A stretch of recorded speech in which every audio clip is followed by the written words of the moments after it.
मसीह में मेरे प्रिय माता पिता, भाई बहन, बेटा बेटियां, आप सभी को मेरी ओर से प्रभु यीशु मसीह के मधुर नाम में यीशु है जय यीशु जय मसीह की प्रेज द लॉर्ड।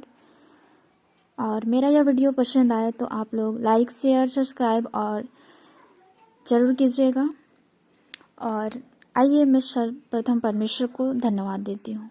धन्यवाद हो अनुग्रहकारी ज्योति खुदावंत यीशु, आपको सारे हृदय से सारे मन से मैं धन्यवाद देती हूँ कि यह सुंदर मौका सुंदर समय पुनः हम हर एक को देखने योग्य बनाए। और पिता परमेश्वर, शुरू से लेकर अंत तक पिता आपके वचन या मेरी मुख से नहीं वरन आपकी मुख से होने पाए। मैं धन्यवाद देती हूँ यीशु कि मैं जो कुछ भी यह वीडियो में रखना चाहूँगी पिता, हमारे राजा के ऐसे भाई बहन सुनकर प्रभु आशीष को प्राप्त करने वाले होने पाए। धन्यवाद के साथ यह मेरे प्रार्थना आपके बेटे उद्धार करता यीशु मसीह के नाम से मांगती हूँ पिता, सुनिए और स्वर्ग के राज्य में ग्रहण कर दीजिए, आमीन। आइए मैं अगुवाई के लिए वचन मैं देखूंगी, वो मुझे मिलेगा इब्रानियों की किताब 12 अध्याय उसका हम देखेंगे 6 पद और 7 पद। इब्रानी 12 अध्याय पद संख्या 6 और 7। इसमें परमेश्वर का जीवित वचन इस प्रकार है, क्योंकि प्रभु जिससे प्रेम करता है उसकी ताड़ना भी करता है, और जिससे पुत्र बना लेता है उसको कोड़े भी लगाता है। तुम दुख को ताड़ना समझकर सह लो, परमेश्वर तुम्हें पुत्र जानकर तुम्हारे साथ वर्ताव करता है। वह कौन सा पुत्र है जिसकी ताड़ना पिता नहीं करता। यहाँ तक, आमीन। तो प्रिय मेरे माता पिता, भाई बहन, हम देख पाते हैं यहाँ पे कि वचन आज हमारे पिता परमेश्वर हैं, उनके द्वारा हमारे लिए कैसे ताड़नाएं, कैसे संकट, कैसे विपत्ति आती है। हमारे बीच बहुत सारे क्वेश्चंस आते हैं कि तुम मसीही हो, तुम परमेश्वर पे विश्वास करते हो, फिर भी तुम्हारे बीच क्यों परेशानी आती है, क्यों प्रॉब्लम्स आते हैं। तो परमेश्वर को धन्यवाद हो कि यदि हमारे बीच जब परेशानी आती है, कुछ प्रॉब्लम्स आते हैं, तभी हम परमेश्वर को याद करते हैं। इसलिए परमेश्वर देखते हैं, जांचते हैं, परखते हैं, इसीलिए आज हमारे लिए दुख देते हैं, परेशानियां देते हैं। तो प्रियो, आज वचन बोलती है, क्योंकि प्रभु जिससे प्रेम करता है उसकी ताड़ना भी करता है, आमीन। तो प्रियो, आज हमारे प्रभु यीशु मसीह हमारे लिए उस क्रूस पर अपना जीवन दान दिए, तो क्या आज हम उसके लिए दुख नहीं सह सकते। प्रियो, आज हम हर एक अपने आप को हमें ऐसा मजबूत बनाना है कि आज हम उसी को एक क्रूस मानकर हमें वह दुख को सहना है, परमेश्वर के हाथों में सौंपना है कि आज जो भी दुख है ये मेरे लिए एक क्रूस है, मैं आज क्रूस को उठा के चल रहा हूँ। तो प्रियो, आज यदि हमारे बीच संकट आती है, दुख आती है, तो आज हमें घबराना नहीं है, क्योंकि हम मनुष्य जाति हैं, हम घबरा जाते हैं, डर जाते हैं, और कई बार हम गुस्सा भी जाते हैं कि मेरा पिता, मेरा प्रभु, मेरा ईश्वर मुझे छोड़ दिया, मुझे नहीं देख रहे हैं। इस तरह से हम अपने माइंड में सोचते हैं, विचार करते हैं। लेकिन हमारे लिए क्या, हमारे प्रभु यीशु मसीह हमारे सब कुछ करता धरता है। हमारे अपने माता पिता भी हमें सबक सिखाते हैं। अगर हम गलत राहों पे चले जाते हैं या फिर चले जाते होते रहते हैं, तो हमको वे एक अच्छे मार्ग में, एक अच्छे रास्ते में ले चलने के लिए हमें कुछ अच्छी बातें बताते हैं, कुछ थोड़ा बहुत बोलते हैं। तो प्रियो, आज हम उसी प्रकार हम अपने माता पिता को यदि सुनते हैं, तो आज हम 5वीं आज्ञा में हम देख पाते हैं कि अपने माता पिता का आदर कर, जिससे तेरा भला हो और इस पृथ्वी पर तेरा जीवन अधिक हो, आमीन।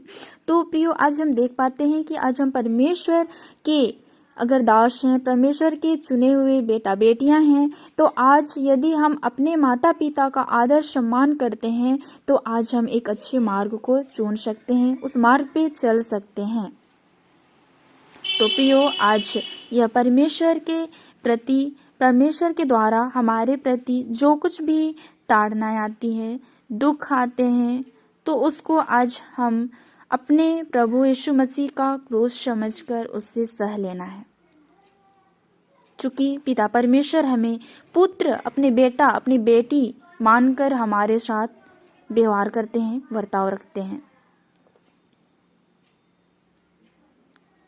किसके ऐसे माता पिता हैं जिसके साथ जो अपने बेटा बेटी का बुरा चाहते होंगे या फिर बुरे रास्ते पे जाना पसंद करते होंगे? प्रियो, कोई ऐसे किसी के भी माता पिता नहीं होंगे। उसी तरह से आज हमारे प्रभु यीशु मसीह भी हमारे साथ यही करना चाहते हैं, और हमारे माता पिता से भी ज़्यादा हमारे प्रभु यीशु मसीह को हमारे लिए ज़्यादा चिंता रहती है। वे हर पल हर क्षण हमारे लिए सोचते हैं और हमको देखते हैं, जांचते हैं, परखते हैं प्रियो। तो इसलिए आज हम परमेश्वर से किसी भी बात को हम छिपा नहीं सकते हैं। हम अपने माता पिता से बात छिपा सकते हैं प्रियो, लेकिन आज हमारे प्रभु यीशु मसीह से हम एक पल भी, एक क्षण का बात को भी हम छुपा नहीं सकते हैं, क्योंकि वह पहले से हमारे लिए सब कुछ, वही हमारे लिए कुछ जो अच्छा होता है उसको, योजना को बनाते हैं, और जब हम बिगड़ते हैं तब हमें वे सुधारते हैं। क्योंकि हम उसके पास कुछ भी छिपा नहीं सकते। हम छिपा के जाएंगे भी तो कहाँ जाएंगे? अंत में हमारे प्रभु यीशु मसीह के पास ही जाएंगे। तो प्रियो, आज हम अपने आप को परमेश्वर के हाथों में सौंपना है, और हमारे पास जो कुछ भी परेशानी आती है, जो कुछ भी चिंताएं आती हैं, जो कुछ भी प्रॉब्लम्स आती हैं, आज हमें प्रभु यीशु मसीह के हाथों में हर एक चिंताओं को, हर एक दुख दर्द को परमेश्वर के हाथों में सौंपेंगे और परमेश्वर से दुआ प्रार्थना करेंगे। क्योंकि प्रियो, हमारे पास कुछ दुख नहीं होता तो हम परमेश्वर को भूल जाते हैं प्रियो, लेकिन जब दुख आते हैं हमारे बीच तब हम याद करते हैं, हे प्रभु, हे प्रभु। तो क्या प्रभु का वचन कहते हैं कि हे प्रभु कहने से क्या प्रभु मिलेगा? नहीं, उसमें हमें निरंतर लगे रहना है प्रियो। प्रार्थना हमारे लिए एक दवाई है जो हम डॉक्टरों से लेते हैं, उसी तरह प्रार्थना हमारे लिए एक दवाई है। तो हम जो कुछ भी कार्य करेंगे आज हम परमेश्वर के हाथों में सबसे पहले समर्पित करेंगे, क्योंकि यदि उनकी इच्छा नहीं है तो हमारे जीवन में कभी भी वह कार्य पूरा नहीं होगा। तो मैं परमेश्वर को धन्यवाद देती हूँ कि यह वचन हम हर एक के बीच रखने योग्य बनाए, और मैं आप सभी के बीच रख पाई। और यदि आज हम परमेश्वर के सभी ताड़नाओं पे भागी होते हैं, सहभागी होते हैं, तो हमें वह क्या करते हैं? पुत्र जानते हैं, पुत्र मानते हैं।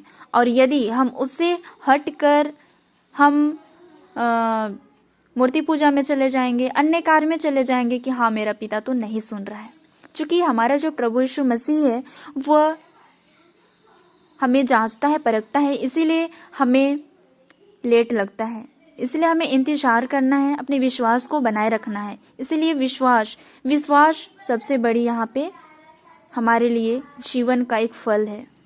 यदि आज हम विश्वास करते हैं तभी हम परमेश्वर में बने रहेंगे, अन्यथा हमारी जो मन है, जो हमारी चिंताएं हैं, हमारे जो हृदय रूपी पटिया में जो हमारे परमेश्वर वचन लिखे हैं वो वचन भी टूट जाएगा। तो प्रियो, आज हम अपने आप को पूरे मन से, पूरे हृदय से परमेश्वर को धन्यवाद देंगे और पूरे अपने जीवन को शुरू से लेकर अंत तक परमेश्वर के हाथों में सौंपेंगे। तो यह वचन के द्वारा पिता परमेश्वर हर एक सुनने वाले भाई बहन को, माता पिता को, बेटा बेटियां को बहुत ही अधिक आशीष प्रदान करे। आमीन। आइए मैं प्रार्थना की ओर जाती हूँ।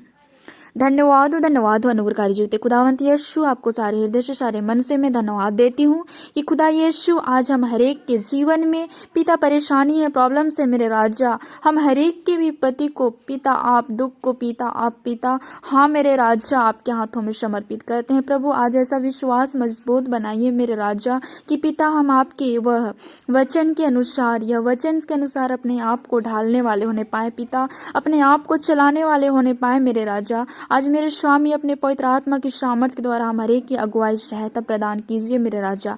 और पिता परमेश्वर, आज हम हरेक के मन हृदय आत्माओं को छूइए, स्पर्श कीजिए मेरे राजा। और हम हरेक की आत्माओं को पिता तैयार करने में हम हरेक की सहायता मदद कीजिए मेरे राजा। हाँ मेरे खुदा यीशु, इस घड़ी पुकारती हूँ जितने भी बीमार की स्थिति में हैं उन हरेक को आप छूइएगा, स्पर्श कीजिएगा। जितने भी चिंताओं में हैं उन हरेक को भी आपके हाथों में सौंपती हूँ प्रभु। हम हरेक के मन हृदय आत्माओं को आप छूइए, स्पर्श कीजिए और अपने पवित्र आत्मा की सामर्थ के द्वारा हम हरेक की अगुवाई कीजिए मेरे राजा। धन्यवाद देती हूँ इस समय कि जितने भी पिता परमेश्वर हमारे जीवन में जो दुष्ट आत्माओं की शक्ति जो काम करना चाहती है, यीशु के नाम से उनके जीवन को छोड़कर चली जाने पाए। मैं धन्यवाद देती हूँ इस समय कि पिता परमेश्वर आज अपने आप को भी आपके हाथों में सौंपती हूँ कि मैं जो कुछ भी दुआ मांगू यीशु के नाम से पूरी होने पाए। मैं धन्यवाद देती हूँ इस समय कि पिता आज जो भी पिता परमेश्वर आपके जीवन के मार्गों से भटक चुके हैं उन हरेक भाई बहन को पिता आपके पवित्र छेदे हुए हाथों में सौंपती हूँ मेरे राजा। अपनी ओर आकर्षित कीजिए खुदा, अपनी ओर खींचिए खुदा। और पिता परमेश्वर आपकी महिमा में पिता वे भी भाई बहन माता पिता, हाँ मेरे राजा, आपके जीवन के मार्ग में आने वाले होने पाए। धन्यवाद हो यीशु। पिता मैं सब कुछ आपके हाथों में सौंपती हूँ पिता। और पिता मांगना तो मेरा बहुत कुछ है, लेकिन आप तो हम हर एक के लिए बिना मांगे पूरा करते हैं मेरे राजा। इसलिए मेरी छोटी बेनती आपके बेटे उद्धार करता यीशु के नाम से मांगती हूँ पिता। सुनिए और स्वर्ग के राज में ग्रहण कर दीजिए। आमीन आमीन। परमेश्वर को भी धन्यवाद हो, आप सभी को भी बहुत बहुत धन्यवाद। और जिस किसी को भी प्रार्थना की जरूरत हो तो कमेंट्स में ज़रूर बताएं, मैं अपने प्रार्थना में ज़रूर रखूंगी। तो सभी को प्रेज द लॉर्ड।